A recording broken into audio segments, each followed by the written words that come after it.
because you had a burial. Praise the Lord. Because you did what? Had what? Burial. Burial is good, yeah, we must bury people. But if we should follow the scriptures, follow the Bible, when the young man came to Jesus Christ, he said, please, just permit me. I will follow you. I will do what you ask me to do. I will preach later. I will do every other thing later. But let me go first and do what? And bury my father. Then I will now come when I'm free now to come and follow you. What did Jesus Christ say to the person? He said, just go and preach the gospel. That tells you how important the preaching is. Go and preach the gospel. Let the dead bury their... But we cannot say you should not bury somebody. We cannot say you don't. Nobody can say that for today. But then that tells you how Jesus Christ valued evangelism, preaching of the word of God. That there should be no excuse at all. Business or burial or marriage or... You know, there's some people that are planning for marriage. In fact, they think that there should be no other thing at that time. That they should give them full months to do all the preparation. No coming to church, no evangelism, no follow-up, no prayer. That's not what the Bible teaches us. To some of us, the day we got wedded, I wedded. That same day, I went to workers' meeting. People were waiting for me in the house. They were just waited there. Because the Bible said that the people that uses this world should not do what? Should not abuse it.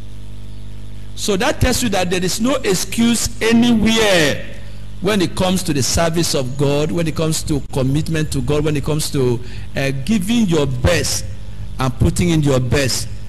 And I know that this morning God will bless you. And the grace of God will multiply upon your life in Jesus' name. You know, when I came here last time, I said a few things. I expected that you would have kickstarted something.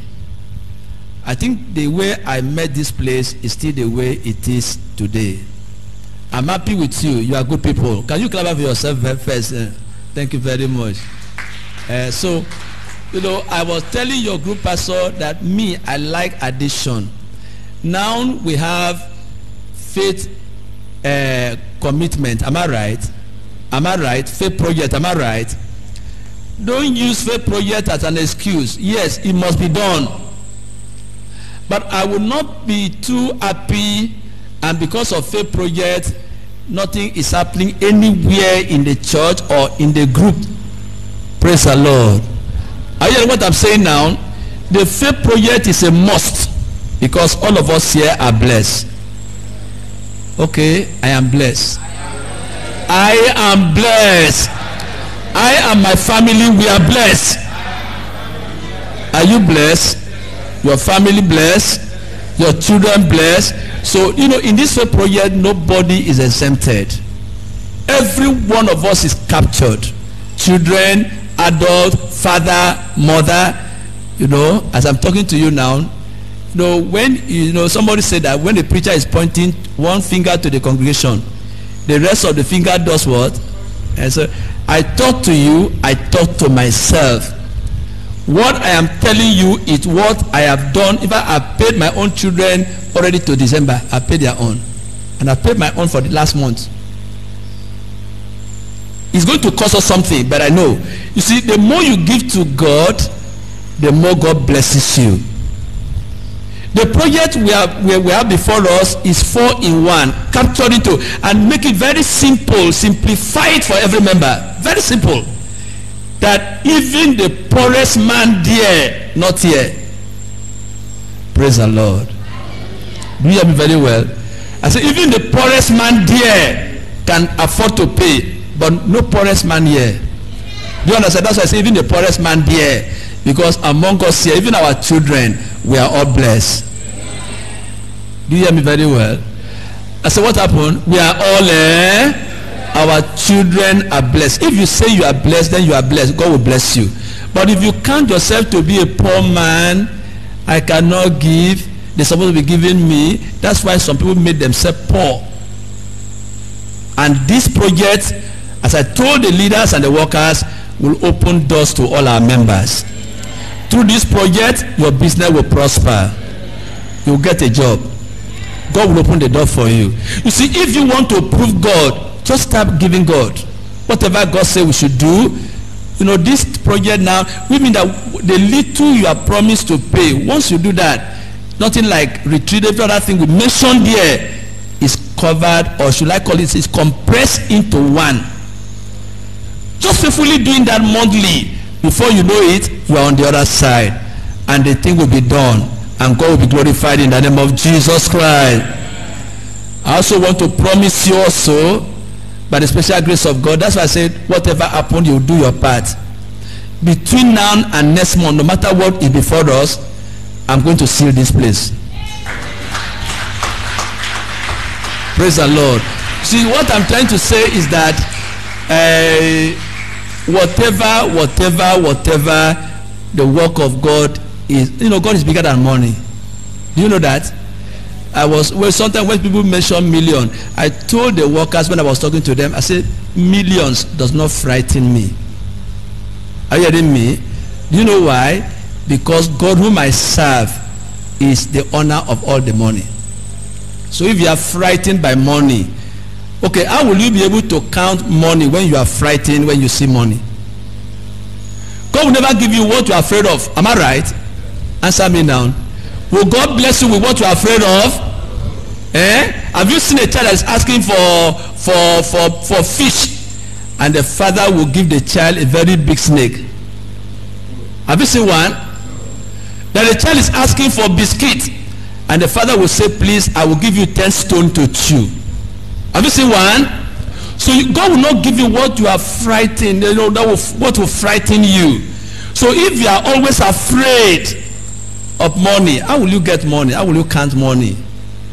So that's why you must key in this project, and the blessings of God will be showered upon you. The grace of God will be multiplied in your life in the name of Jesus Christ. If you believe God will meet, shout a better amen. This morning we are in for a blessing. Nobody here will leave this place without a blessing. And then I want you to really know that as God is blessing you, touching your life will be untouchable. You see, when God saves you, He also has the power to preserve you. When God gives you a blessing, He has the power to sustain that blessing for you. Rise up and let us pray.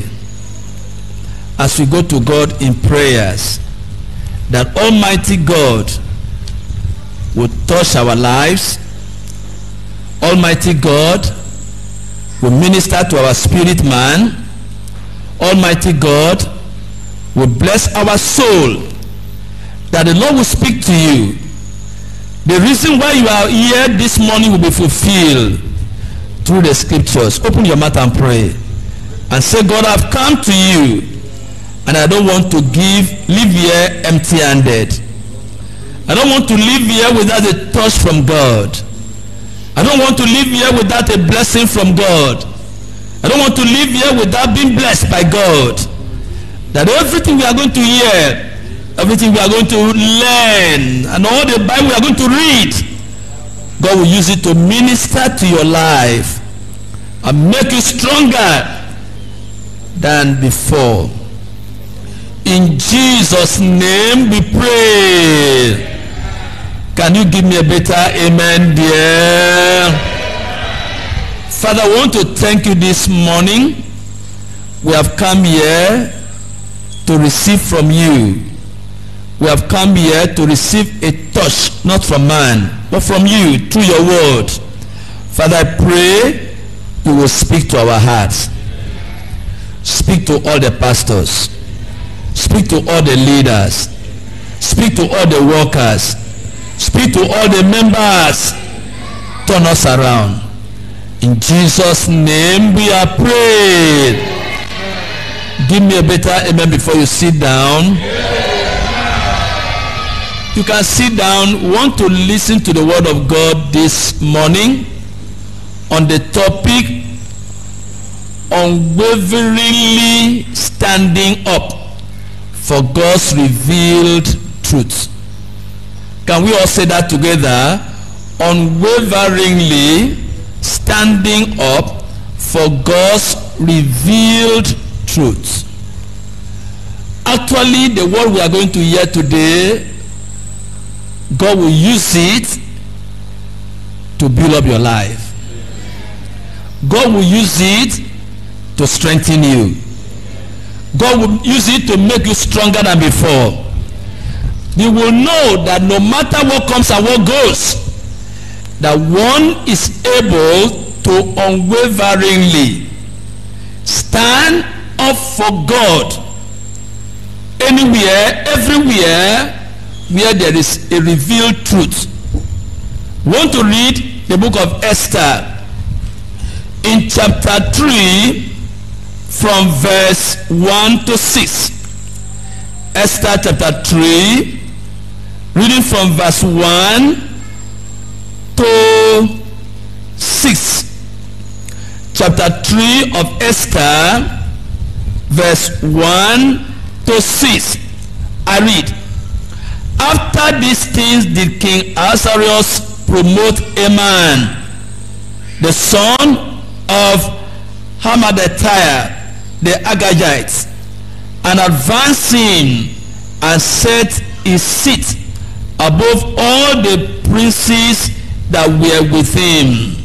In verse 2, and all the king's servants that were in the king's gate bowed and reverenced Haman, for the king had so commanded concerning him. But Mordecai bowed not, nor did him reverence. Then the king's servants, which were in the king's gate, said unto Mordecai, why transgressest thou the king's commandments? Because the king has said, with the honor given to Haman, that everyone must bow and reverence him. How come that only you have refused to do that? In verse 4, and it came to pass, when they spake daily unto him, and he hearkened not unto them. We mean that the pressure was coming on a daily basis. You must bow. Be like others.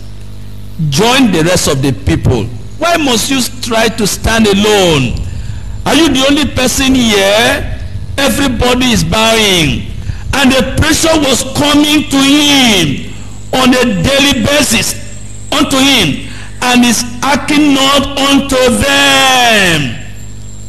That they told Haman that we have discovered your enemy. We have discovered a man that is not ready to comply. He doesn't want to follow your directive and that of the king. Something must be done against him to see whether Mordecai's matters will stand, for he had told them. He had told them. What did he tell them?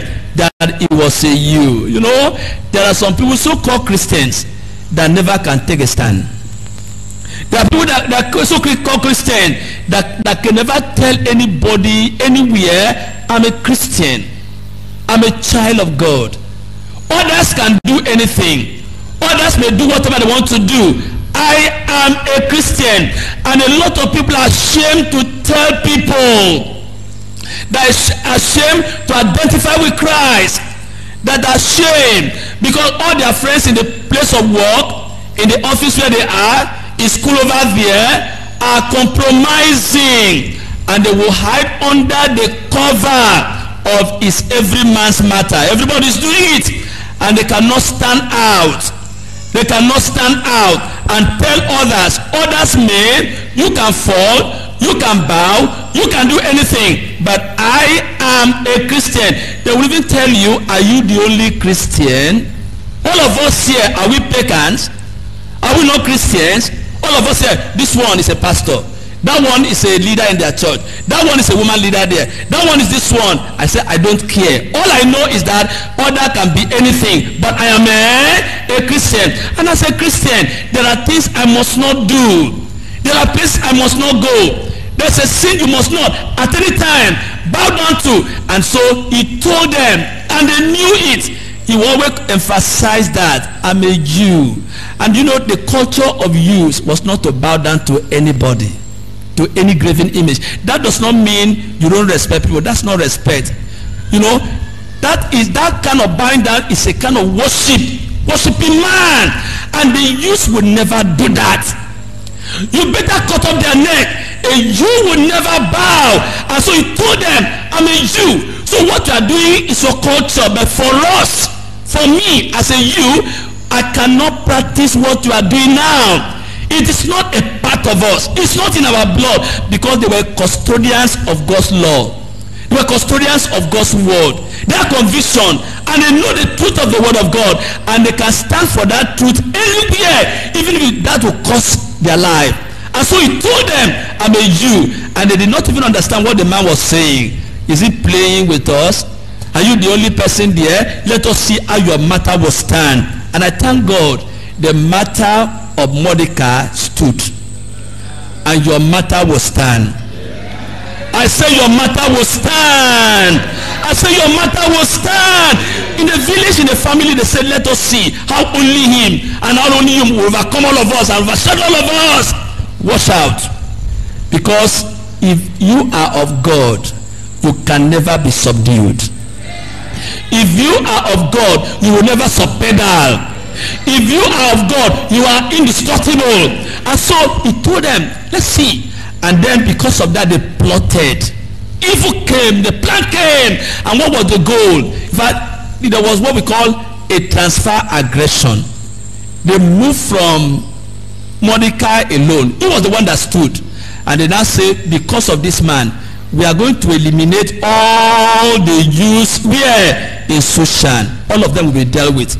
Any person calling you, we are going to deal with them. Let me tell you something in Nigeria. Nigeria, if people don't want to do the will of God and want to subdue the plan of God, you will see what will happen in this country. That's how God is. Because you cannot change the mind of God. You cannot change the will of God. You cannot change the plan and the program of God. Look at this. And you see the man stood. Look at verse 6 now. Sorry, verse 6, right? Yes. Look at verse 6 of that Esther chapter 3. Then you will understand that we need to stand unwaveringly. When God has revealed the truth to us, in deeper life there's no member that can say he has not known the truth. Nobody that can say that he does not know that in this church we preach repentance, that you must be free from sin. He that committed sin is of the one man one, love not the, and all that is a revealed truth of the word of God, not the word of the church. And so every child of God, wherever you find yourself, you're supposed to stand on that revealed truth. What you have been taught, what you know, what we have told you all this number of years. And then you are in school, you stand on that. You are in the market, you stand on that. Others are compromising, you stand on that. Unwaveringly. Not that you do it small and then try to stand tomorrow. No, you stand like that continuously. Look at verse 5. In verse 5, and when Haman saw that Mordecai, what do you see there, with all the daily emphasis, they disturb him on a daily basis. And when Haman saw that this man was unyielded, unbending, that this man was not ready to change and compromise, when Haman saw that Mordecai bowed not, nor did him reference, then was Haman, what do you see there, full of wrath. Your stand will provoke your enemies. Praise the Lord. I say your stand for God will provoke your enemies. And so when you see some people angry against you, don't be surprised. When you take a stand, your enemy will be angry. but their anger is for nothing. I didn't hear you very well.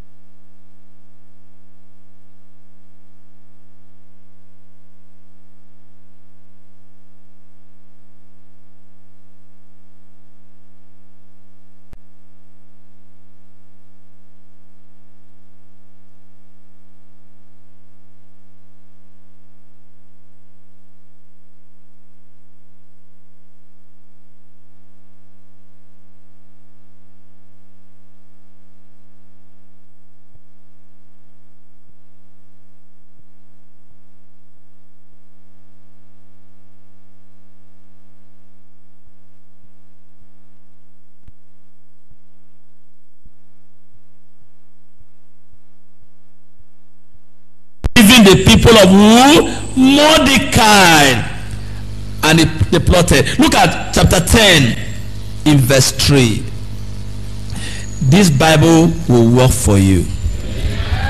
This Bible will work for me. You see, I've never seen any man anywhere that stands for God and God will abandon him. It has never happened. Look at chapter 10 verse 3. Are you there? For Mordecai, what do you see there? The Jew. For Mordecai, what do you see there? The Jew. He told them before this time, I am what? I'm a Jew. And as a Jew, I don't compromise. As a Jew, I don't give bribe. As a Jew, I don't steal. As a Jew, I don't tell lies. As a Jew, I don't go against the word of God. I stand on that. And for Mordecai, the Jew, what do you see there? Was next unto who? Unto King Ahasuerus. You know what that means? Before now, who was next to the king? It was Haman.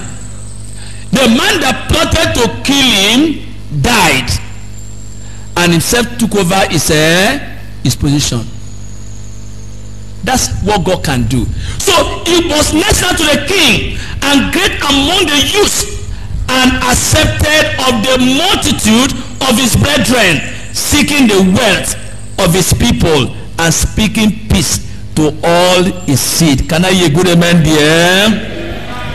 Mordecai stood unwaveringly, uncompromisingly, and fearlessly for divinely revealed truth under intense persecution.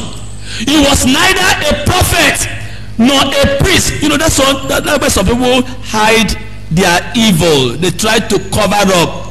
He say, I am doing this thing because I'm not a pastor. But Mordecai was not a pastor.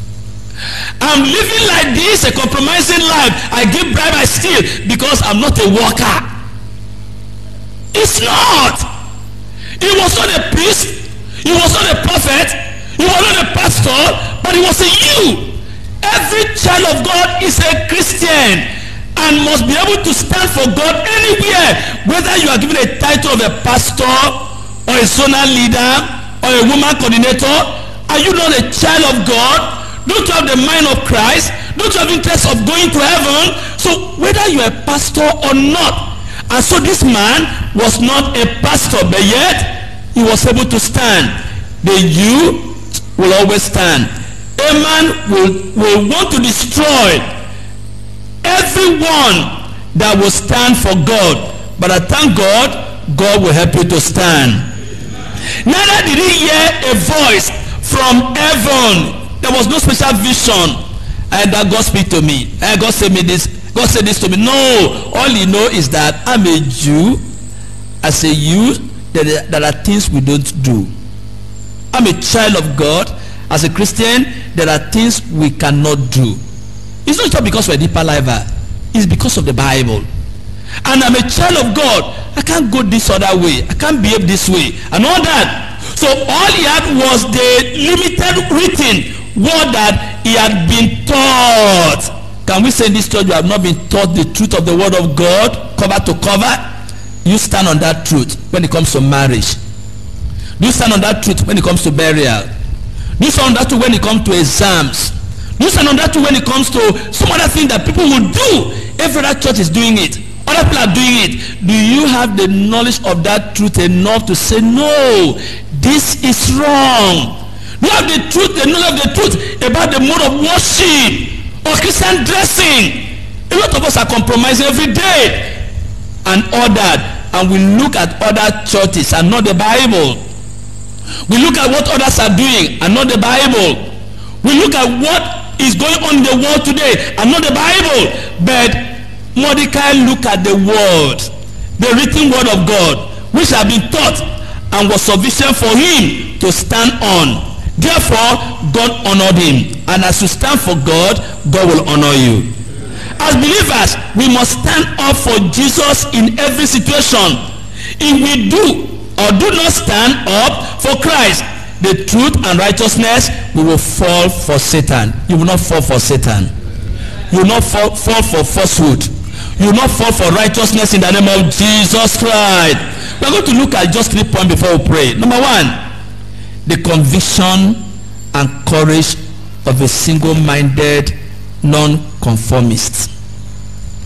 The conviction and courage of a single-minded non-conformist. And you know, what gave this man the right? What made Mordecai to stand unwaveringly was his conviction on the revealed truth of God's word. You cannot stand when you are not convinced of God's word on any matter at all. You can't stand.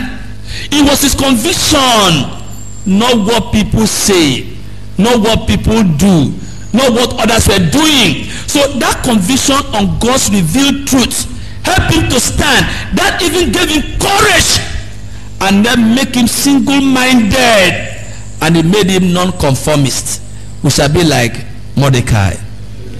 Esther chapter 3, look at verse 2 and 4. Esther chapter 3, verses 2 and 4. Esther chapter 3, verses 2 and 4. The book of Esther 3, 2 and 4. Are you there? I read. And all the king's servants that were in the king's gate, what do you see there? Bowed and referenced Haman. Please don't misquote the scriptures. You know, the Bible does not teach us how to disrespect people. That you cannot honor your elders. That you cannot respect your pastor. That you cannot respect your women leaders. That you cannot respect your senior. The Bible does not give room for that at all. But this kind of bowing down was a form of worship. Christians don't worship man, but we respect people. We honor people. The Bible says, give honor to whom honor is or is due, but not worship the person. And so he said, bow and reference Haman, for the king had so commanded concerning him. But Mordecai bowed not, nor did him reference. Look at verse 4.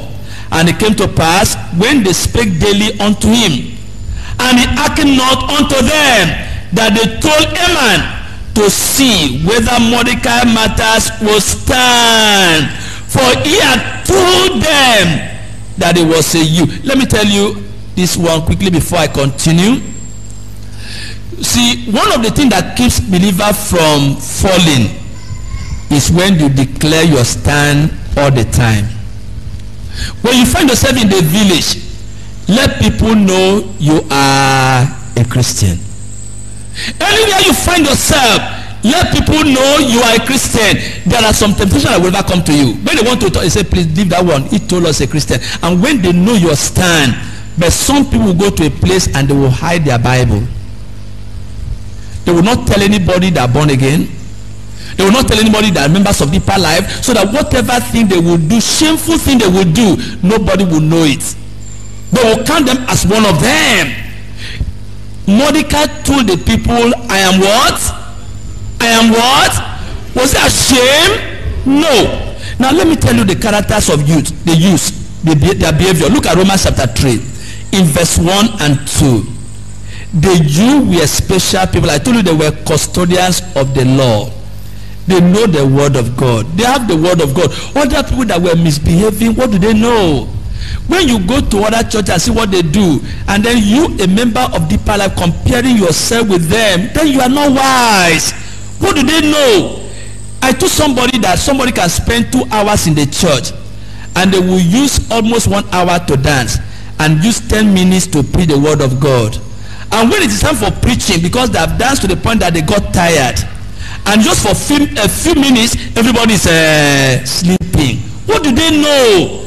So if you try to compare yourself with others, what do they know? But when you have been taught and you know the truth, and you have the word of God, and then you are misbehaving like them.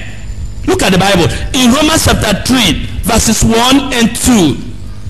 Romans chapter 3, verses 1 and 2. Romans chapter 3, verses 1 and 2. Romans 3, verses 1 and 2. Are you there? What advantage then has the Jew? You people have advantage. They are different from others. Or what profit is there of circumcision? Much every way, truly, because that unto them, what you see there, we are committed, what you see there, the oracles of God. That made them advantageous than other people. It made them different from other people. They know the oracle. They know the law of God. They know the word of God. And so you cannot expect somebody like that to behave like an ordinary person that doesn't know his left to his right. So that's why it's a shameful thing. And it happens everywhere. Other churches can do anything. They can go into immorality. Even the pastor can commit sin. But once a member of Deeper Life happen to do anything that looks ridiculous, what happened? The whole world will do what? Will hear it. Because why? They believe that they're supposed to be holy. They're supposed to be more righteous. They know the word of God. Why have you come to be like us? So that's exactly what is happening here. And so they were people of the world. Look at Romans chapter 9 in verse 4. Why you cannot behave like others? In Romans chapter 9, I read verse 4. Who are Israelites, to whom pertaineth the adoption, and the glory, and the covenant, and the giving of the law, and the service of God, and what? And promises. These are the people. Look at the same Romans chapter 2, I read verse 29. Romans chapter 2, look at verse 29. In Romans chapter 2, I read verse 29. Are you there? But he is a Jew, which is one inwardly, and circumcision is that of the heart, in the spirit, and not in the letter. Look at this. Whose praise is not of men, but of who? Of God. So this kind of relationship made the people of the Jew different. Look at Deuteronomy chapter 4. I read verse 7 and 8. Deuteronomy chapter 4, verse 7 and 8. The confusion will come when we have the mind of God, and when we know the word of God, we have the courage to say no at every given time to anything that will make us compromise our faith, our stand from the word of God, and so be able to stand to defend them. In Deuteronomy chapter 4, look at verse 7 and 8. Deuteronomy chapter 4, verse 7 and 8. Deuteronomy chapter 4, 7 and 8. Are you there? Verse 7 and 8. For what nation is there so great, who has God so nigh unto them, as the Lord our God is in all things that we call upon him for? And what nation is there so great that has statutes, and what again? Judgment, so righteous as all this law which I set before you this day? This is the people we are talking about now. A nation so great, so special, so peculiar, they are not supposed to behave like others and act like others. Look at Psalm 147 verse 19 and 20. Psalm 147 verses 19 and 20. Psalm 147 19 and 20. Psalm 147 19 and 20. I read, he sheweth his word unto Jacob, his statutes and his judgment unto Israel. He has not dealt so with any nation. So this made them very unique. People that have the truth, people that know the word, and so that affects them wherever they find themselves, and which other nation don't know. And he said, he has not dealt so with any nation, and as for this his judgment, they have not known them. Praise ye the Lord. And so this lifestyle, look at what happened now in Daniel chapter 3 from verse 8 to 12, then 15 to 17. You will know why the use are different. And this is how it's supposed to be with every believer. More so the people that are in deeper life. With all the exposure of the truth, of the word of God, we don't hide anything from anybody. We tell everybody everything they ought to know. And that was supposed to affect us and influence us whenever we find ourselves. In Daniel chapter 3, in verse 8 to 12. Daniel chapter 3, from verse 8 to 12, then 15 to 17. Daniel 8. Chapter 3, verse 8 to 12. Church, are you there? I said, are you there? From verse 8 to 12, I read. Wherefore, at that time, certain Chaldeans came near and accused. Who did they accuse? They used the same use. Anywhere, whether in Shushan or in Babylon or anywhere, a Jew is a Jew. A Jew is a Jew. Any of them, whether Daniel or Shadrach or Meshach or any one of them and every one of them, that's how they behave themselves. It doesn't matter where they are. It doesn't matter where they find themselves. You know, some people say, they say when you are with the Romans, you do what? So that's what people believe, but not a Jew. Not a Jew. They don't change their color. They don't change their conviction. They don't change their lifestyle. And so look at this. He said, accuse the youth. They will always accuse them because they will not be like others.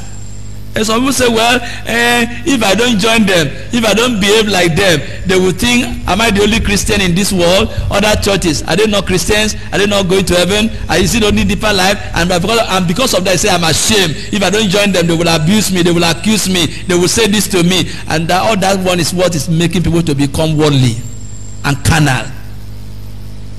Look at this. In verse 9, they spake and said to the king Nebuchadnezzar, O king, live forever. Thou, O king, hast made a decree that every man that shall hear the sound of the cornet, flute, harp, sabbath, psaltery, and dulcimer, and all kinds of music, shall do what? Shall fall down and do what? And worship the golden image. And you will never do that. And whoso falleth not down and worshipeth, that he should be cast into the midst of the burning fiery furnace. There are certain youths whom thou hast set over the affairs of the province of the Babylon. They are with us, so, but they are different from us. They are not joining us in any way. They are not ready to compromise. Shadrach, Meshach, and Abednego, these men, O king, have not done what? To them it was a kind of not regarding. It's not. It was not. And not regarding thee. They serve not thy gods, nor worship thy golden image, which thou hast done what? Set up. Come down to verse 15 to 17. Now, if ye be ready, at that what time ye hear the sound of the cornet, flute, harp, sabbath, factory and dulcimer, and all kinds of music, ye fall down and worship the image which I have made. Well, but if ye worship not, ye shall be cast the same hour into the midst of the burning fiery furnace. And who is that God that shall deliver you out of my hands? When you are talking to a you must be mindful of what you are saying, because if you are not careful, the table will turn on your head. You can't treat a you anyhow. Whether in the time of Mordecai or in the time of Nebuchadnezzar, a Jew is a you. You can't fight against them and then go scot free and say, let me see that God that will deliver you. If you are not ready to join us and do what we are doing here, we are going to deal with you. They talk so authoritatively as if they are the custodian of power. They don't know that power belongs to who? To God. But look at verse 16. Shadrach, Meshach, and Abednego answered and said to the king, O king, O Nebuchadnezzar, we are not careful to answer thee in this matter. If it be so, our God whom we serve as youths is able to deliver us from the burning fiery furnace, and he will deliver us out of thine. And that's how they stood their stand. Did they destroy them? Answer me now. Did they destroy them? You know, fear can make somebody to compromise. You will never do that. That's the kind of blood that was infused into them. They cannot believe they had. Their conviction was so firm and strong that a Jew is not ready to seek ground for any reason once it comes to the truth. If you like, kill them. If you like, destroy them. A Jew will always remain a Jew, uncompromising. Look at Acts chapter 5 in verse 27 to 29. Acts chapter 5 27 to 29. Acts chapter 5 from verse 27 to 29. Whatever you have in this church, you have known like a Jew, you will hold it fast. I say you will hold it fast. No matter what is happening around the corner where you are, be a Christian. Stand on your conviction.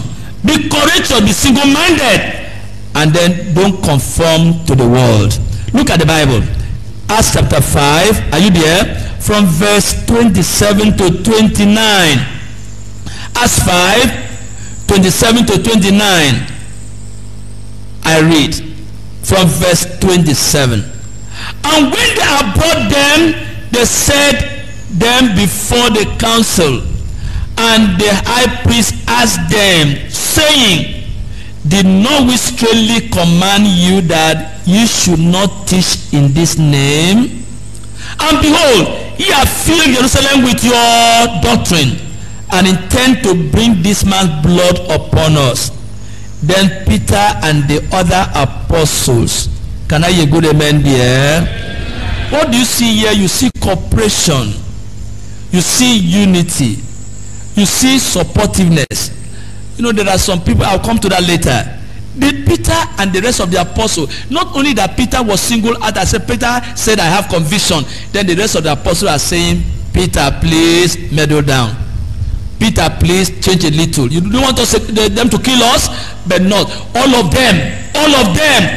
Then Peter and other apostles answered and said, they were united in doctrine, united in their conviction, united in courage, and united in their belief. They were all single-minded. Then Peter and other apostles answered and said, what is it there? We ought to obey God rather than... And all the king's servants that were in the king's gate, they bowed, but Mordecai would not. Mordecai was a non-conformist. Although all the officers at the gate bowed and referenced a man, he singled out himself. Anywhere you find yourself, you will single out yourself. You are a peculiar person. You are different from others. He had the courage and conviction to remain unbending even when the daily pressure to bow was much on him. Because he was a Jew. The Jews were custodians of revelation, to whom the oracles of God were committed. So why do you expect people like that to compromise their faith? Therefore, Mordecai would not bend or bow like other people did. Believers are used inwardly. Every child of God is a you of today. And the way they used took their stand, the way they used remain and had conviction. That's how every believer, every Christian, pastors, leaders, workers, member, whether you're a pastor or not, provided you are born again and you're a child of God, you are a Jew inwardly. You have been transformed, and the seed of Christ is where? It's in you. So we are Christians and disciples of Jesus. Our stand on the truth of the scriptures and refusal to alter any part of it, even when many people are against us, proves that we are genuinely converted. As Christians, we must see ourselves differently. Anywhere you see yourself, you find yourself, see yourself how? Differently from everyone else. Be courageous to obey God rather than men. May God give us that grace in Jesus' name. Everything that you have, hold it fast. Temptation will come, trial will come, but make sure you remain in your conviction. Can I hear a good amen there?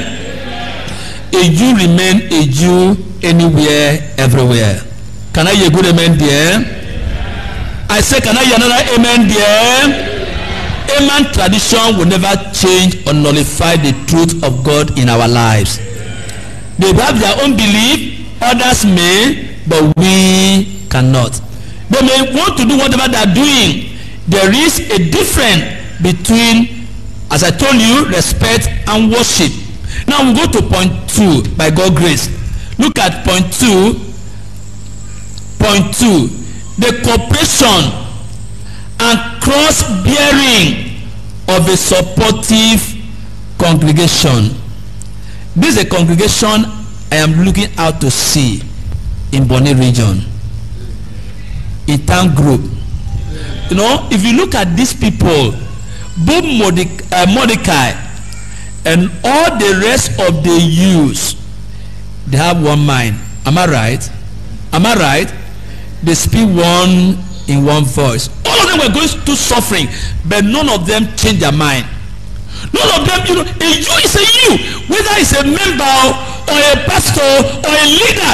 All of them together say, if they are going to kill us, the only thing they could do was to pray to God and fast and pray and cry and mourn, and yet the crying and the mourning and the fasting did not make them to surrender, to change their mind. And say, okay, since it's like this now, for us to stop crying, let us do what? Let's go there, change. Never.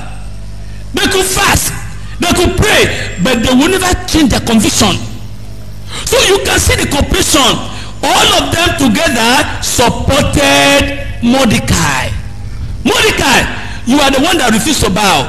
That thing you did is right. If they want to kill us, we don't mind. Some of them would have said, Mordecai, are you not the one that threw us into trouble now? Because of your stubbornness, you refuse to bow. And see now they are planning to kill us. You are the cause of the problem we have, but not the people. They knew that Mordecai, what he did was the right thing. So all of them were very supportive. And they said, we are with you. If they want to kill us, let them kill all of us together. That's a rich church. That's a rich church. That's a rich church. Now, do we see that everywhere? That whatever we teach, all of us, the pastor believe the same thing, the women believe the same thing, the children believe the same thing, the youth believe the same thing. Anywhere we are, anywhere we go, all of us have the same conviction. One will not say because I'm not a pastor and because I'm a pastor. No, the same thing. Anything you want to do as a church, whether in giving or evangelism or soul winning or prayer, there is that cooperation. That's a church. And a church that does not cooperate with their pastor, does not cooperate with their fellow members, that's not a church. Look at their support in Esther chapter 4. Look at verse 1 to 3. Esther chapter 4 verse 1 to 3. The cooperation and cross-bearing of a supportive congregation, supportive members, supportive sisters, supportive brothers, supportive youths. There are some people that want their pastor to labor alone and die alone, as if it's the honor of the church. In giving, let him do all the giving. We have no time for that. In evangelism, we are too busy. The church can do anything. We have no time for that. Are you a part of the church? What is your area of contribution, my brother, my sister? What role are you playing in the church to make the church come up, to increase the church, to make the church more lively? What's your own contribution? What area are you supporting your leaders and your pastors and the entire church, deeper life, in your group, in your location, or in the region? Think about it. But these people cooperated together. They worked as one. Everything they were doing in fasting, they fasted together. And their conviction was very, very, very consistent. In Esther 4, are you there? I say, are you there? Chapter 4, I read from verse 1 to 3. When Mordecai perceived all that was done, Mordecai rent his clothes and put on sackcloth with ashes and went out into the midst of the city. And what did he do? And cried with a loud and a bitter cry, and came even before the king's gate. For none might enter into the king's gate clothed with sackcloth. And in every province whithersoever the king commandment and his decree came, there was a great mourning. Among what? Among what? Do you see cooperation there? Mordecai was weeping, and all of them together were weeping. Who caused the problem? It was Mordecai alone. But they saw it as their problems. They were not going about gossiping Mordecai, accusing Mordecai, telling Mordecai is a stubborn man. He's the one we have been living here peacefully, and he has caused problem for us because he tried to prove that he too know, and he knows more than God. Not these people. And so all of them, as Mordecai was mourning and fasting, all of them together, and decree came, there was great mourning among the youths, and fasting, and weeping, and wailing, and many lay in sackcloth, and what again? And ashes. You can see cooperation. You can see a supportive role they played. So Esther made, and her chamberlain came and told it her. Then was the queen exceedingly grieved, and she sent raiment to clothe Mordecai, and to take away his sackcloth from him. But he did what? He received it not.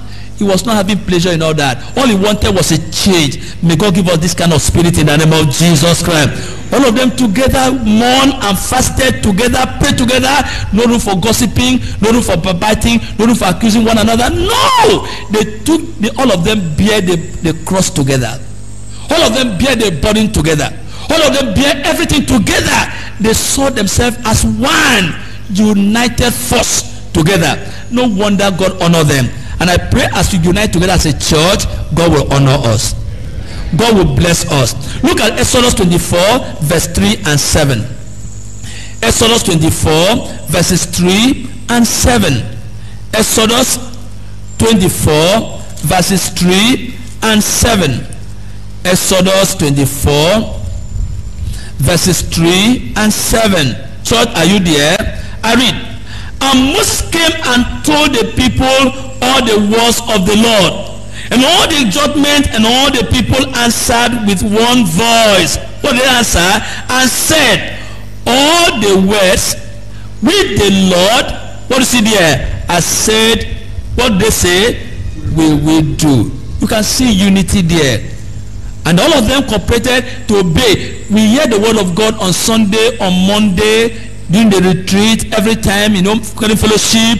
Do we make up our mind like these people to say all that God has commanded, all that we have been taught in this church, all that we know about God, about salvation, worldliness, marriage, evangelism, all that we know about serving the Lord in righteousness, all those things we will do. And that is the commitment of every member of the church. Look at verse 7. And he took the book of the covenant and read in the audience of the people. And they said, all that the Lord has said will we do, and be obedient. This is a kind of people that God will reckon with, that God will bless. Look at the book of Acts chapter 8, verse 1, 3, and 4. Acts chapter 8, verses 1, 3, and 4. The cooperation and cross-bearing of a supportive congregation. A supportive congregation. God will make us a supportive congregation. We support our leaders. We support the church in whatever the church want to carry out. We don't stay at the back. We don't just sit down and look. We become a part of it. In chapter 8 of Acts, verse 1, 3, and 4. Are you there? Chapter 8, verses 1, 3, and 4. I read. And Saul was consented unto his death, and at that time there was a great persecution against the church which was at where? Jerusalem. And they were all scattered abroad throughout the regions of where? Judea and Samaria, except the apostle. Look at these people. Something bad has happened to them. Some of them, their houses were destroyed, properties destroyed, they were rendered homeless. These same people scattered everywhere, and nobody was there accusing the church, accusing their leaders, blaming this one and blaming that one. They all scattered. And even in that condition, look at verse 3 now and verse 4. As for Saul, he made havoc of the church, entering into every house and hailing men and women, committed them to where? To prison. In verse 4.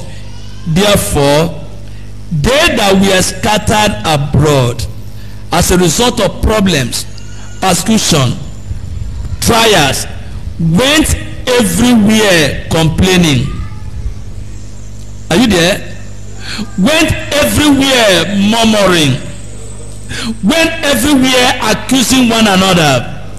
Went everywhere blaming and accusing Peter. No. They forget about their troubles. They say we are a church. This matter is our matter. Yes, we are scattered because of our conviction and faith in God. Anywhere we find ourselves, right there, we become evangelists in that place. And all that, that's a church. That's a church that cooperates, and that's a supportive church. God will make our church like this. Give me a better amen there. I said God will make our church like this. You know, the Bible said that everyone that wants to follow Jesus Christ must be ready to take up his cross. Am I right? And do what? And follow him. Matthew chapter 16 verse 24 to 26, write it down. And Mark chapter 8 verse 38. So there's nobody anywhere in the church just saying, I want to follow God, I want to be a Christian, I want to go to heaven, and is not ready to bear the cross. Then you are not prepared to serve God. You are not prepared to go to heaven. Because Christianity has to do with what? Cross bearing. Look up here, everybody. I told somebody, I don't know where I mentioned that of recent. I said there are people that bear their cross vertically, and there are people that bear their cross horizontally. You know what that means? A cross is supposed to be carried only by you. Only you carry your cross. I carry my cross. That's a vertical cross bearing. But some people that carry their cross out horizontally, they will use the cross to hit everybody. Hit everybody. If they're coming here, hit this one and hit this one. They say, I'm carrying my cross. What are you doing here? Just like that. And the cross is not meant for everybody. Your own cross is your own. And our cross may be different. We're not carrying the same cross at the same time. There are some people that carry the cross of delay in marriage. That's personal cross. Others carry the cross, even though they are born again, they carry the cross of no job. That's personal cross. Even though you are carrying your cross like that, you still carry that cross and still remain in God and serve the Lord. You don't accuse anybody, carry your cross to hit everybody, abuse the church, run out of the church, come back again and put down the church. they carry their cross like that. Everybody will know they're having one small problem. Everybody will know. I'm not saying that it's bad thing to tell your brother no. But then don't think that it's another person that will come and carry your cross for you. Even the person you are talking about your problem, you don't know the kind of cross himself is carrying. It's personal. So you endure the cross and you bear the cross, and so it is personal. So you must be ready to carry your cross vertically, just for you and you alone. Don't use your cross to cross the church. Don't use your cross to put down the church. Don't use your cross to put down people everywhere because you are carrying cross. But do you know that all those who carry the cross in the Bible, they carry it alone? And may God give us that grace in the name of Jesus Christ. 2 Timothy chapter 1, 8 and 12. 2 Timothy chapter 1, verses 8 and 12.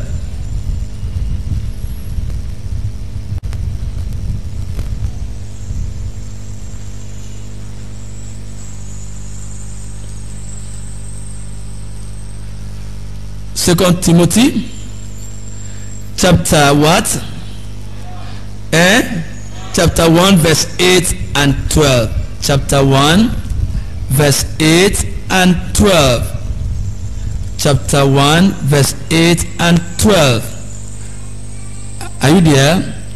8 and 12 I read. Be not thou therefore ashamed of the testimony of our Lord, nor of me his prisoner, but be thou partaker of what? Afflictions of the gospel according to the power of for they which cause also suffer these things. Nevertheless, I am not what? Ashamed, for I know whom I have done what? Believe. This is what the people experience. Mordecai said, I know my God. Shadrach said, I know my God. Meshach said, I know my God. And because they knew that their God, that God defended them. And as you know God and serve him like that, anywhere you find yourself, that God will defend you and fight for you in the name of Jesus Christ. Give me a better amen, dear. Give me another amen, dear. Despite the challenge, persecution, and threat of death that the stand of Mordecai brought unto the congregation of Jews throughout the 127 provinces, they cooperated with him. You will cooperate with your pastor. You will cooperate with the region. You will cooperate in everything you want to do. We shall do it as one in the name of Jesus Christ. Though they were sad and sorrowful, mourned and fasted, seemed hopeless in hopeless situation, they did not compromise their stand. Situation that can bring pressure, sorrow, sadness, and grief may arise in our life, but we must not compromise our faith. Instead, we should earnestly do what? Contend for the faith. Their situation could not change their conviction. Our condition will not change our conviction. Like Mordecai, like his people. That's how the church is supposed to be. Like father, like the children. Mordecai had conviction, and all the rest of the youth also did what? Had conviction. Our father in the Lord, Pastor W. Kumuyi, is a respected man on conviction. All of us are supposed to be like that. Our pastors, they stand on the word of God. All the members supposed to be like that. And so the people were like Mordecai. They did not leave him alone and say, Mordecai, carry your cross. That's your own cup of tea. You are the one that caused the problem. We are not with you. We are not supporting you. They supported him in every area. I pray God will help us to be supportive. Number 3, the commendation and the crowning of a sanctified conqueror. The commendation and the crowning of a sanctified conqueror. Let me quickly say this, that there is always a reward for doing what is right. Can I hear a good amen there? Always a reward. Your enemies plan against your life will surely be thwarted, destroyed, nullified. That's what we're going to learn from this last point. That something happened that Mordecai did That good deed was forgotten, but God did not forget. Can I hear a good amen there? I said the good deed of this man. When people plotted to kill the king, and then Mordecai knew about it, he went to Esther, told Esther, reported it to Esther, and Esther went and told the king. And the people that were involved in the matter were hanged. They killed them. And there was a record. There's a record concerning your life. There's a record concerning my life. There was a record, and yet nothing was done. That was the record that God woke up the king when it comes to the time for him to reward Mordecai. The question now is, why did God have to wait, praise the Lord, until this time? That means that God has not forgotten you. You may say, God, why are you waiting? God is waiting for the best time. He has not forgotten you. He waited and waited. And so when Haman now came with his plan to kill Mordecai and hang him and destroy all the Jews, and the Bible said that night the king could not sleep. And I want to tell you, because of you, something will happen to your enemies. He will arise on your behalf. And the Bible said the king could not sleep, and he woke up. He said, go and bring the book of record. Go and bring the book of record. What led him to that? It was God. God will work for you. God will work on your behalf. God will fight for you, and you will know your peace in the name of Jesus Christ. And so the book was brought. And when the king now read through all along, the paper has been there, record kept there of what Mordecai did that spared the life of the king, but it was never remembered. Very soon, God will do something. I said God will do something. You will be remembered. Then after reading the story and what happened, and he asked the servant, he said, who is there? He said, a man is there by the gate. He said, calling for me. And when a man came in, and then go walking to the king, he now mentioned all the good things, the best in life that will be done to the person whom the king so delighted. And Haman now being the next king, he said, there's no other person now who will even thought on earth that Mordecai is the person the king delighted. Who is Mordecai? A great man. A great man. I want to tell you, God will fish you out. God will bring you out. From your prison, you come to the palace. And then he said, he never thought at all in his life. A great man, king delighted, I must be the one, I should be the one.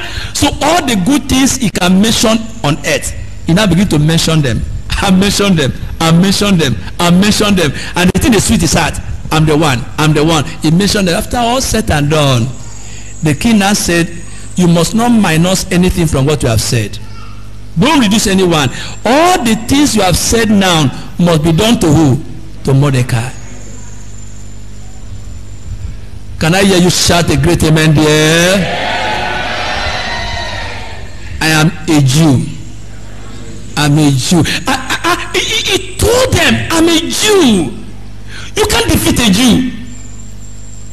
And so all the things that he mentioned, let's just review of them before we pray. All the things he mentioned, he said, crowned with all that, and he was ashamed of himself. Your enemy shall be ashamed of himself. When God will catapult you above them, they shall be ashamed. When God will take you to where they say you cannot be, they will be ashamed. Not only ashamed, he finally died. And then Mordecai took over his position. You can't fight against a child of God and succeed. Look at the Bible. Esther chapter 2. Let's just read this together and then we pray. Esther chapter 2 from verse 21. It's an interesting story. When you go home, whenever the devil is fighting you, my brother, try to read the Bible. You'll be encouraged. Whenever you are hearing voices here and there, who are those voices? The voice of mortal men. They are not the voice of God. Who shall say and it come to pass when your father has not spoken? The word of God is a final. No enemy can speak and it will stand. Some of us we get melted when we say they said. This is what they are planning. This is what they say they will do. Who is that man? When God's signature is not there, they will fail. I said they will fail.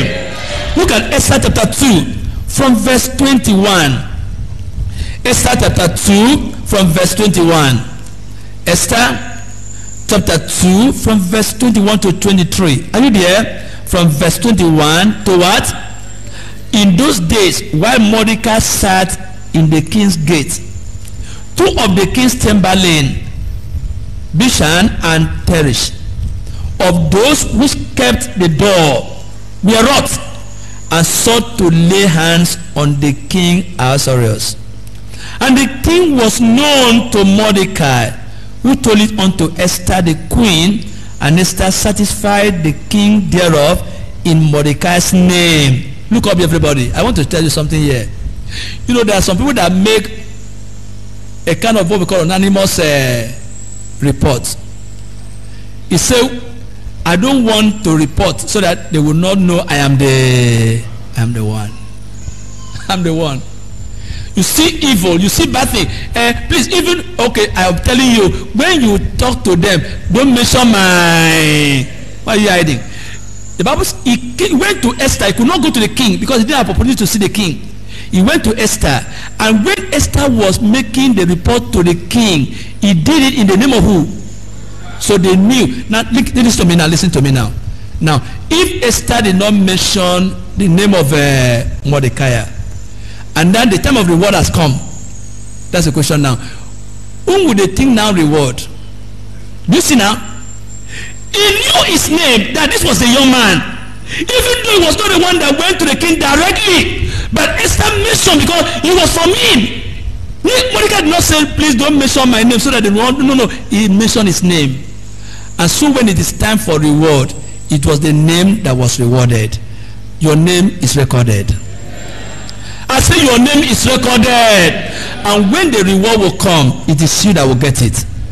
Give me a better amen there. Another amen there. In verse 23, and when inquisition was made of the matter, it was found out. Therefore, they were both hanged on the tree, and it was written in the book of the Chronicles before the king. Every good work you do is in the book of God. You love God, it's in the book of God. You pay tithe, it's in the book of God. You give for the work of God, it's in the book of God. You help people, it's in the book of God. You pray, it's in the book of God. Everything is a book of record, my brother, of every good deed that you do in the church. Those who play a kind of pancake or whatever they are doing in the church, they are deceiving themselves. People are paying something for the work of God. You put yourself at the back. Not me. I will not put myself behind. I will be in the front. People are going for evangelism, you don't join them. They call for prayer, women prayer, you don't join them. And you think you are doing them. I don't have time. I don't have chance. And all that. You don't know that whatever you are doing is on record. The hosts of heaven that are taking record of everything that happened. Do you know that even as we take attendance every Sunday, angels take attendance of those who attend prayer meeting, of those who go for evangelism, or those who come to church on Sunday, or those who attend the Bible study on Monday. Every time as you are running about taking the attendance and counting people, angels are busy taking the record of all the good deeds that you do, whether people see it or not. And the Bible said that when you pray to your Father in the secret, you'll be rewarded how? Openly. You are doing the work, nobody seeing you. You look at a church like this and say, I can tie this church. And you do that. People will not even see it. People may not even know that the record is there. And then somebody was about dying and threw you the person's help out of death. The record is there. You supported somebody in one way or the other. The record is there. All the good works that you do is on record. That's what happened to Mordecai. He did that work. He was still a gate man. He went back to his gate and do his normal job. But there was a record against him with his name on it. So when the time came now, he was remembered by God. I pray from today you will start doing good. I say you will start doing good. Esther chapter 5 verse 9. Esther chapter 5 verse 9 and 14. Esther chapter 5 verses 9 and 14. Esther 5 9 and 14. Esther 5 9 and 14. Church, are you there? Verses 9 and 14. I read. Then when a man fought that day joyfully and with a glad heart, but when a man saw Mordecai, you know, Mordecai was like a thorn in the flesh of a man. You'll be a thorn in the flesh of your enemies. Whenever they see you, that's why sometimes you don't know what they do. When they see you, they remove their face because they cannot look at you. They cannot look at you. When they see you, sometimes the fire is burning inside them. They cannot see you. He came and saw Mordecai. Every joy in him evaporates. Look at this. Glad heart. But when a man saw Mordecai in the king's gate, that he stood not up, nor moved for him, he was full of what? Indignation against Mordecai. Nevertheless. Now look at verse 14. Are you there? I say, are you there? Then said Zeresh, his wife, every evil counselors. You know, sometimes people counsel people wrongly, but unfortunately all the counselors were ashamed. Every plot of the devil against you, God will put them to nothing.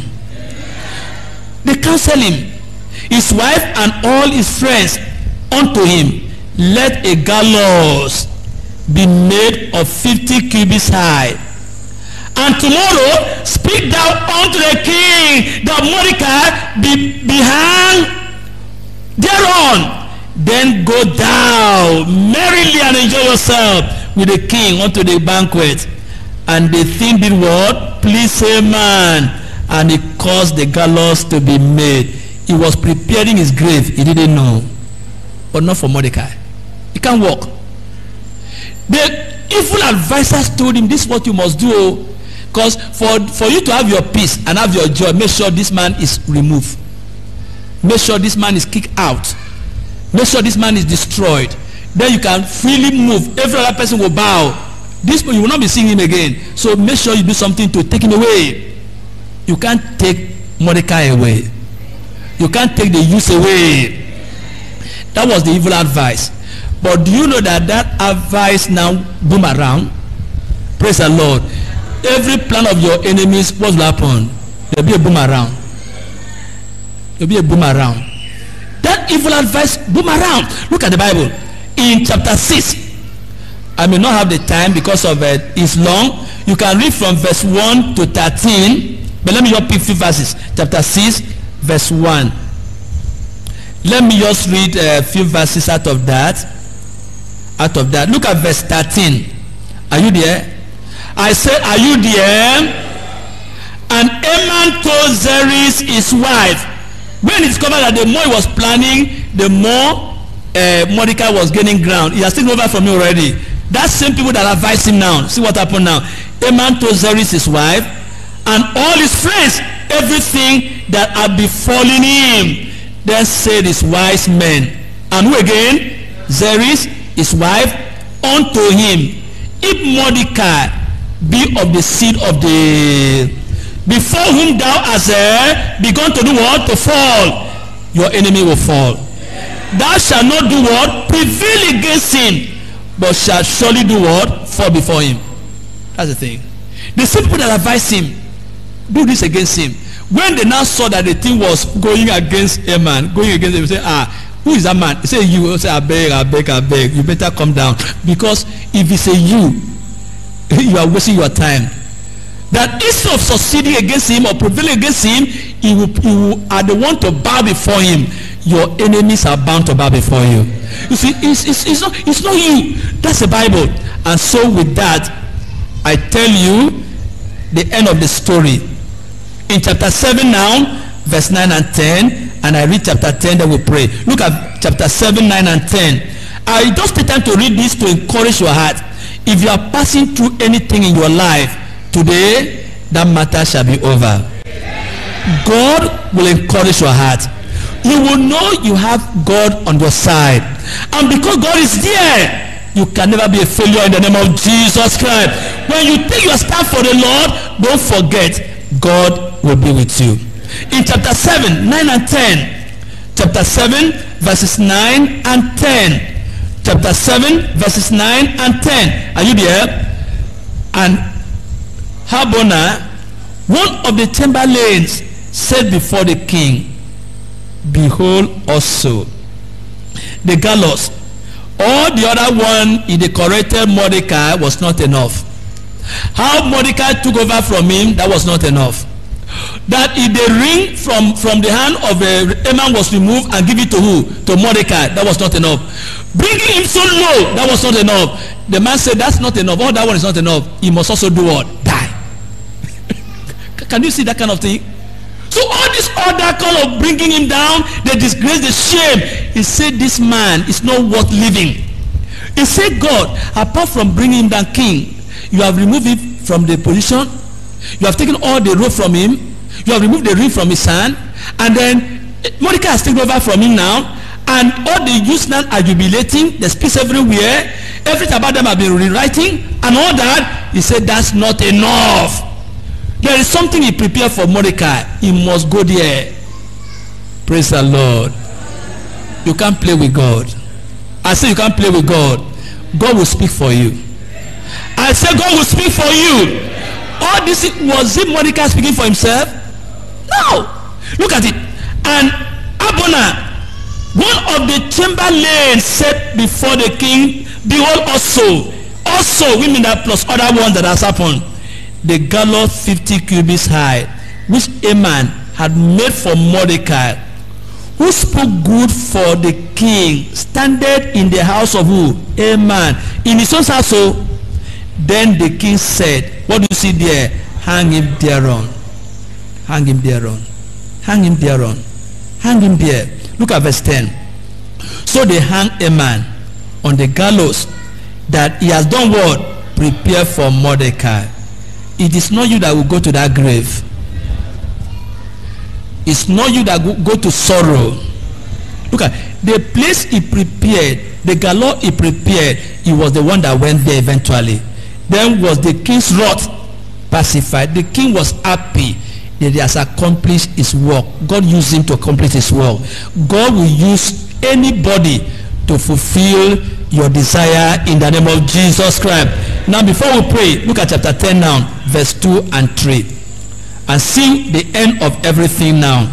That you will know that if you are a child of God, and you take your stand, and you are faithful to God, and you are loving the Lord, and you are serving the Lord, and you refuse to compromise your faith for any reason, that God will support you. That God will be by you. Verse 2 and 3. And all the acts of his power and of his might, and the declaration of the greatness of Mordecai, you'll be greater than your enemies. Whereunto the king advancing, God will advance you. And they not written in the book of the chronicles of the king of Media and Persia. 3. For Mordecai the Jew was next unto King Ahasuerus. The table has turned. I said the table has turned. Tell me they lose nothing. I'm telling you from today, if you are the shaking type, you say you are a Christian, nobody know your stand. You say you are born again, no testimony. You say you are born again, you are a compromiser. You say you are saved from sin, you are neither here nor there. You better stand up. I say you better do what? Stand up. Are you the type that don't support your leaders? They can't see you. You have no good works. You have not done anything. You are not supportive. You are not cooperating. From today, every such members will repent. And from today, a new chapter will be opened. And that will be a chapter of favor. and blessing and progress and promotion and more blessing from God. Don't be afraid of your enemies. They are not a match to the power of our God. Rise up and call upon your God. The God of the you is your God. Stand up now. And you a child of God, don't be afraid. Mordecai told the people, I'm a Jew. Open your mouth and pray. Children, youth, adult, everybody, open your mouth and pray. Say to God, to everybody, I'm a Christian. He was not ashamed to say that, I'm a Jew. Anywhere they find themselves, a Jew will remain a Jew. They are not ashamed. Are you ashamed of God, ashamed of Christ? Compromising your faith, committing sin and joining others and misbehaving, and you are hiding. You are hiding. You don't want people to know you are a Christian. You want people to know you are a member of Deeper Life. You don't want them to know it. You don't want them to know it. Mordecai said, I'm a Jew. They know the people don't know about it. And he was not ashamed. The God of the Jew will be your God. Tell them you are a Christian. Someone said, I tell the world that I'm a Christian. I'm not ashamed of his name to bear. I tell the world I'm a Christian. You tell the sinner you're a Christian. When they want you to compromise and commit sin with them, you tell them I'm a child of God. Or you are hiding your identity. Are you hiding your identity? Unwaveringly. That's the attitude of this young man. Mordecai, unwaveringly standing up for God's revealed truth. What you have known in this church, my brother, my sister, are you standing for that? Are you standing by that? Are you ashamed? The word of God, you stand by it. I'm a child of God, I cannot do this. I'm a child of God, I cannot go there. I'm a child of God, I cannot be worldly. I'm a child of God. You know, every teaching of the word of God you have heard on holiness, prayer, evangelism, do you stand by that? Do you stand on your conviction? A lot of people have been coming to church, but they have no conviction at all. Those are people still going to prayer houses. They are introducing prayers to people. Tell, go there, go to that prayer, go to that place, go to that place, go to that place, go to Warri, go to Lagos, go to here. And they have no conviction. Are you the one introducing people, telling people what to do that is negative? Do you have conviction? Do you support the church in everything that we stand for? Do you support your leaders to build up the church? Are you supportive? Are you cooperative in evangelism? Are you a part of us? In follow-up, are you a part of us? In giving for the work of God, are you a part of us? Do you even pay your tithe and offering as a Christian? Are you a part of us? Do you show love to people? Are you a part of us? When they come for prayer meeting, do you join them? Are you a part of us?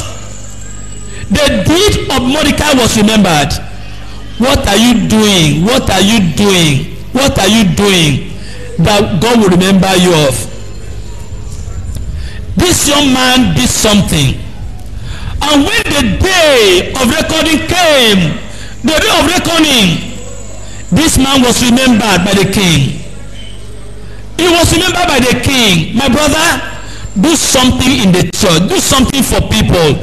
Do something in the land that will make you to be remembered by God. What can God remember you of? Is it the quarreling in the yard? Is it the fighting? Is it the gossiping or the backbiting? Is it the shying away from the truth of the word of God? Is it a compromise? What can you be remembered of? In Jesus' name we are prayed.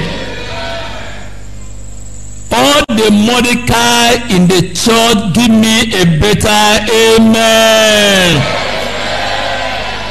All the youths in the church, give me a better amen. You cannot have this kind of spirit if you are a sinner. You cannot. Sinners are compromisers. They fear everything. They cannot take a stand. In their village, when they want to contribute money to do something bad, they join. They say, I don't want people to talk. In the yard, when they are planning to do one bad thing or the other, they follow. I don't want people to talk. I don't want people to accuse me. And they say, I'm like this. Then you are not a Jew, you are not a Christian, you are not a part of us. But if you're a child of God, you are the you inwardly. And anywhere and everywhere, you will stand for God. Give me a better amen there. In your school, you will stand. In the neighborhood, you will stand. In the village, you will stand. And when you stand, the honor will come. The blessing will come. The reward will come. I want to tell you that all the fear you used to have before now, take it away from your heart. Because from now, it is Haman that must bow before Mordecai. Give me a better amen. Haman must bow before Mordecai. Raise up your two hands. As you have prayed, God has answered your prayers. And whatever you desire and you take a stand from today, you will see the hand of God upon your life. My Father and my God, I thank you for speaking to our hearts, not our head. Everyone standing here who is born again, saved from sin, is the you inwardly. And just like the you will stand anywhere without compromise, you were courageous, single-minded. Lord, give the grace to every pastor, every leader, every worker, every member, every boy, every girl, every child in this church to stand in the name of Jesus Christ. As the rest of the youth supported Mordecai, let every member of this church support what we believe. Support our Father in the Lord. Support their group pastors. Support their region overseers. Support their women leaders. Support their zonal leaders. Support their house fellowship leaders. Support one another in the name of Jesus Christ. And as a church, we shall be cooperative in prayer, in evangelism, in fasting, in giving, in everything we do in the name of Jesus Christ. Father, as you bless the youth of old, bless every member of this church. Bless every pastor in this church. Bless every worker in this church. Bless all the children in this church. All the youths were blessed. They were all happy because they did what was right. Lord, I'm asking that in this region, in this group, in all our churches, our youths, our children, our men, our women, our pastors will be blessed in the name of Jesus Christ. As Haman could not destroy them, the devil will not destroy us. Witches and wizards cannot destroy us. Evil powers cannot destroy us. No matter where they sit down to team up together and plan and say they will do this, Father, we see the fire of God consuming their powers. We see their plans scattered in the name of Jesus Christ. Haman plotted against the youth. He was the one that went. He was the one that died. All the youth survived. Your sons and daughters will survive. All the plots of the wicked in the name of Jesus Christ. Whether in the place of work or in school there or anywhere, people are plotting against them, planning against them to destroy them, Father. None of your children will be destroyed by their enemies in the name of Jesus Christ. That God that saved the youth in Sushan will save all the believers in this church, in this land, in Bonny land, in Nigeria, in River State. Your children will survive. Your children will do well. Your children will be happy. Your children will be successful. Your children will be joyful. Father, so let it be in the name of Jesus Christ. Father, from today, this new week is a week that every Christian, every member of this church will experience God. Favor, blessing, joy, open doors everywhere in the name of Jesus Christ. Father, by faith, I lay my hand upon every member here. I cause them to succeed, to prosper, to be healed, to be delivered, to do well. Enemy can never stand against them. I know it is done. I count it done in the name of Jesus Christ. If you believe it is done, shout a better amen.